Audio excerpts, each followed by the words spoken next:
Hi guys, I am back for another video, surprisingly, because I'm currently at school right now, grinding, getting all those A's. But yeah, we're back to our regularly scheduled programming, and today we're going to be talking about Ryan Coogler's new film, Sinners, which I actually caught this afternoon, right after work. Oh man, this is going to be a fun one. I'm going to go a little bit deep into this movie without spoiling it, because I want everybody to experience this movie with fresh eyes and ears, because what I just saw a few hours ago might be one of my favorite movies of the year so far in terms of theater experiences. So without further ado, let's dive into Sinners. So to talk about the plot real quick, this story is about two cousins, or brothers as they refer themselves to, Stack and Smoke, or Smoke and Stack, played by Michael B. Jordan, both characters. And both of them are coming to this new territory from Chicago, where they're basically are just like two guys who own multiple businesses around Chicago, and they come back home to start up a juke joint in the small town. And once they arrive to the town, they start gathering all their friends together to, make the juke joint happen during the day into the night. And throughout the first hour of this movie, you have all these characters who are trying to create the juke joint out of thin air. And it starts out with Smoke and Stack buying the land from this white guy who turns out to be a part of the KKK, and is also kind of like a catalyst to the actual overall reaching plot of the movie. But before, you get to that, thematic, the juke joint box shack is basically recreated, and then you have all these people who show up to the party, and it's a really fun party. You have Sammy, or Samuel, who is the preacher's son and is the cousin to Smoke and Stack, and they're all hanging out. Samuel has a gift of playing the blues. He's really good at it. He shows the blues to everybody at this party, and everybody is just very elated and very inspired by the music that is playing across Samuel's entire body. And then something happens where a bunch of these white people show up, three of them, who seem to be kind of like off-putting. One of them is played by Jack O'Connell, who is basically an Irish guy who just shows up to this party and wants to get into the party. But of course, the guys on the other side are just like, nah, you can't come in because you are white. And on top of that, the music that you are playing doesn't represent the blues. In fact, it represents something different. And that basically starts the rift between these two factions of people. And then on top of that, this movie is basically also a vampire movie. Now, I already knew this way before, everything is just settled with this movie, with the promotion behind it and just like the trailers and posters and whatnot. But the first hour of this movie is very emotionally captivating, with just setting up all these characters, setting up the world, setting up the music, setting up just basically all these threads of characters. And then you just kind of start to wonder, where's the vampire stuff? And when does it happen? And it is sprinkled in a little bit in the beginning with the opening of the main character, Samuel, who has the scar, and he just walks into the church where his father is, congregating. And the whole time his father's just hey, put down the guitar, come back to life, come back to God, come back to, the religion, and, put the guitar down. And then you kind of flash back to the day before, the attack of these vampires. So, the first hour, you're following all these characters, and then the vampires show up to the door, and you then start to experience the other side of the story, which is basically a bottle film set inside of this juke joint shack, where all of these characters are trying to figure out how to stop these vampires. And then the film gets a little bit more deeper in terms of explaining itself of the cultural and spiritual experience of music itself. Now, I don't want to like go super deep into it because it does play a lot with like mythology and like how music is supposed to transcend time and space and, you know, stay away from like the human depravity of humanity. But I don't want to like go super deep into that because it does actually spoil, you know, some key moments in the film that actually like emotionally like riveted like my entire body and made it turn into kind of like this spiritual experience, basically. So I will say this: Ryan Coogler, he understands how to set up his movies, how to set up the story, how to set up his characters, and then also how to set up like the villains. Because every time like Ryan Coogler, you know, establishes his villains, it turns out like a lot of the villains that he, you know, establishes, they feel kind of like realistic and they feel kind of like empathetic and sympathetic in terms of like, oh, like you kind of understand why these villains are trying to like do what they want to do. But then you kind of like take a step back and you're just like, oh, wait, that doesn't make sense because, you know, they're going to kill everybody. You have Jack O'Connell who shows up at the door and he's just like, hey, like, you know, these white people, these KKK members who like are spread out through this town, yeah, they're evil. Like, you should like come to us. You should, you know, become vampires so we can like, you know, take over the town and kill everybody and like live forever. But of course you have Smoke and Stack who are just like, nah, like we don't want to do that. We want to like be our own thing. We want to be our own humans. We want to, you know, be free away from all this, you know, racism and madness. And then something happens and the film kind of flips and then it turns into like a B-movie vampire flick with more edge and more spirituality than I've never expected. So with that being said, you have all that laid out and this movie, it's an experience. It's a very like spiritual experience, something that haven't really experienced in quite a while. Let me start by saying that Michael B. Jordan, I think, delivers one of his best performances to date on film. This is like way better than his performance in Creed, Fruitvale Station, just like the stuff he's been doing for the past couple of years. Of course, he's coming back to, you know, Ryan Coogler's world, but here he's playing two characters and they both have like these distinct characteristics. One of them is a military guy who is very like stern and like by the book, while the other, you know, cousin or brother, twin brother, is, you know, the anarchist, the guy who just wants to like shoot shit up and just, you know, talk shit and like, you know, do his own thing. And Michael B. Jordan plays both of these characters with like precision and very like key distinctions. And then you have Haley Steinfeld, who shows up as like this woman who has this past with Stack, a romantic relationship from the past, and eventually that turns into something, you know, more broader as the film progresses. And then you have Miles Canton, who plays Sammy, who's the preacher's son, and his journey into, you know, starting out as like this musician who wants to play the music and the blues and wants to like bring that music to the, you know, culture and like the family inside of this like jukebox joint, stuttering wise. But yeah, like his character was very like flawed and very like unique and had a lot of ups and downs. Jack O'Connell also, who starts out as, you know, the villain who is trying to kill everybody, but eventually you kind of like feel for what he's trying to do. And then you have like smaller characters like Delroy Lindo, who plays like this alcoholic musician who he's off the street. He's just, you know, hanging out with his boys, and Smoke and Stack just like shows up at his corner and he's just like, yo, like we're making this like shack with music and all that. You like come to us, we can, you know, pay you and you can play the music. And he's just like, nah, man, like I don't want to like do that. Delroy Lindo's character is like, nah, I don't want to like do that. I want to like stay where I'm at right now. But then eventually Smoke and Stack give him a proposition, basically by giving him Irish beer and, you know, other, you know, things that are tangible to alcoholics. And that causes, you know, Delroy Lindo to like go along with the ride.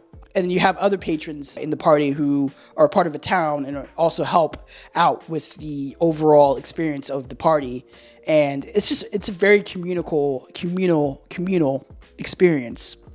So with that being said, I had like literally no problems with this movie, other than I think the dialects of some of the characters. Like it starts out with all these characters who have like these deep southern dialect and accents, and I think it's like the sound mixing of, the IMAX sound. It's very good, but like it starts out, you can't like really like tell some of the dialogue in the film as it starts out with like the deep dialect. But then eventually you start to understand it, and it's just like, okay, it washes over you. But with that being said, I really loved this film. This is one of the best films of the year so far. I had a spiritual experience. It was like transcendent. I levitated out of my seat at times. And there's a moment in this film towards like the second act where Samuel is playing one of his songs that he introduces to the party. And it's like this one take, like sweeping shot of like the entire shack. And I don't want to spoil it, but it's something magical. It's something that haven't seen been played out in film like ever. And yeah, like Ryan Coogler, he's very well known for doing like the one takes. He did like a lot of them in some of his movies like Black Panther and Creed, but this one was just like, it was another level of just like, wow, that's like a tight rope to kind of like pull, because if that like one like take didn't work out, or like it didn't like portray itself as what it was supposed to be, then it would have like fell the movie apart. But it actually works. It totally works. So yeah, like I have like no complaints. I think it goes a little bit too long, but I think on a second watch, I can kind of like, let that slide because I already know what's going to happen.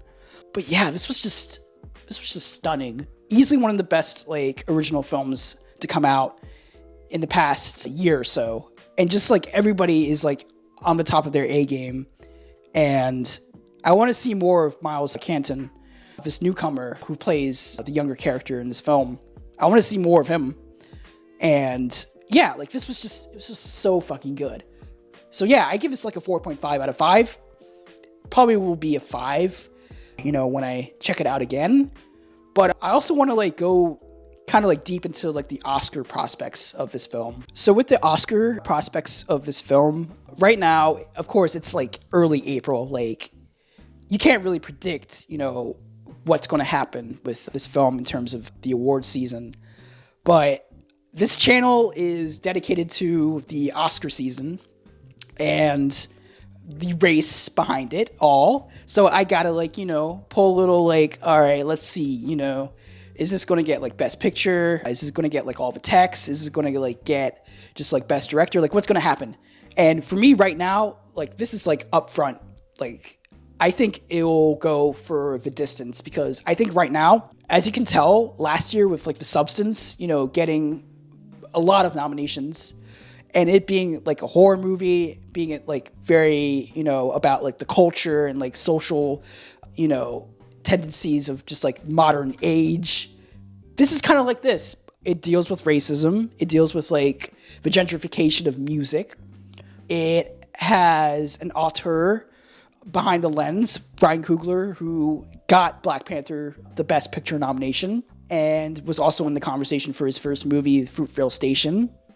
You have Michael B. Jordan, who's been like in the know for a while. You have Haley Steinfeld, who's also been nominated for an Oscar. You have a lot of like talent behind this movie, and I think Warner Brothers, I know they have One Battle After Another, which is the new PTA film. I know they're like pushing hard with that, with the promo, with the trailer being like up front right now, the posters and whatnot, and just like the release date for September. But I think if One Battle After Another can exist in this space of, Oscar contending movies, I think Sinners can also be a part of that conversation. I also do think that Warner Brothers needs like a W. Financially, they've been kind of like on the downhill with a lot of their films, and it seems like right now it has a 99% on Rotten Tomatoes. It has a high IMDb score. It's going to like hit like at least 4.0, 4.1 on Letterboxd. Like people are talking about it. People are praising it. I'm praising it. My camp is praising it. So why not? Why, let this movie like go the distance and like give it like its fair share of like nominations. But realistically, I think it could go either way. It really depends on like how Warner Brothers wants to like make this movie feel like an awards contender. In a perfect space, I think, you know, one battle after another and Sinners can like exist in like the space.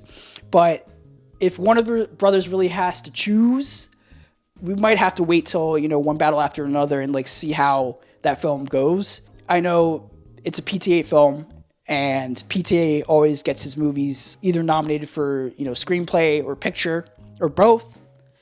But I think this has a good shot of getting like all the text. The production design is like on point. The costuming is fucking great. Visual effects are really good. Makeup, cinematography. Same cinematographer who did Black Panther: Wakanda Forever is shooting this film on IMAX cameras. There's an emphasis on aspect ratios. There's a video with Brian Coogler explaining the aspect ratios and what like formats you can like view this movie.